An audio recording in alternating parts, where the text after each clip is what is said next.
তীব্র তাপদাহের কারণে দেশের মরিচের ক্ষেত নষ্ট হওয়ায় ব্যাহত হয়েছে উৎপাদন, যার প্রভাব পড়েছে কাঁচামরিচের বাজারে।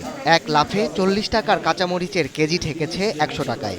এরপর ধাপে ধাপে তা পৌঁছায় 200 টাকা কেজিতে। এমন পরিস্থিতিতে বাজার স্বাভাবিক রাখতে আমদানির অনুমতি দেয় সরকার।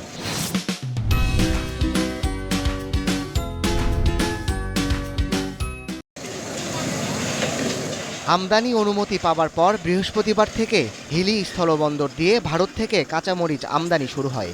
ভারতের বিভিন্ন রাজ্য থেকে এসব মরিচ আমদানি করা হচ্ছে $200 আর প্রতি কেজিতে শুল্ক দিতে হচ্ছে 35 টাকা।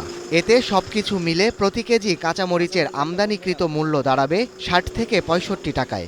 নিতে আসছিলাম একটু 1 কেজি, সেখানে কমিয়ে 250 গ্রাম নেওয়ার চিন্তা ভাবনা করলাম। আমদানি হওয়ার সাথে সাথে দামটা কমবে না, 2-1 দিন যাক, যাওয়ার পরে দাম কমার আশা আছে। বাজারে এখনও নিত্যপণ্যটির দাম আকাশ ছোঁয়া, তবে আমদানি অব্যাহত থাকলে শিগগিরই দাম কমে আসবে দাবি ব্যবসায়ীদের। আশা করছি যে বাংলাদেশে প্রবেশ করেছে ইতিমধ্যে কাঁচামরিচ, এই মরিচ প্রবেশের ফলে বাংলাদেশে যে ঊর্ধ্বগতি একটি ছিল সেটি আর থাকবে না। আমরা আমদানিকারকগণ সরাসরি বাজারজাত করতেছি এবং বাজারে প্রবাহ রাখতেছি। যদি সরকার এলসি সরবরাহ ঠিক রাখে, আইপিটা যদি ঠিকমতো আমাদেরকে দিয়ে থাকে, তাহলে আমরা অব্যাহত রাখবো আমদানি। এতে করে বাজারটা যে ঊর্ধ্বগতি ছিল, বাজারটা স্বাভাবিক হবে। এদিকে কাঁচামরিচ পচনশীল পণ্য হওয়ায় দ্রুত খালাস করে বাজারজাত করতে আমদানিকারকদের সব ধরনের সহযোগিতার আশ্বাস বন্দর কর্তৃপক্ষের।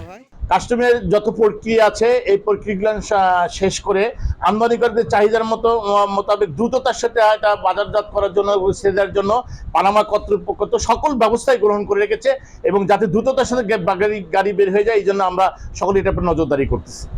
আমদানির প্রথম দিনে একটি ট্রাকে প্রায় 10 টন কাঁচামরিচ প্রবেশ করে বন্দর দিয়ে। এছাড়াও 3000 টন কাঁচামরিচ আমদানির অনুমতি পেয়েছে 8টি আমদানিকারক প্রতিষ্ঠান। এখন হিলি।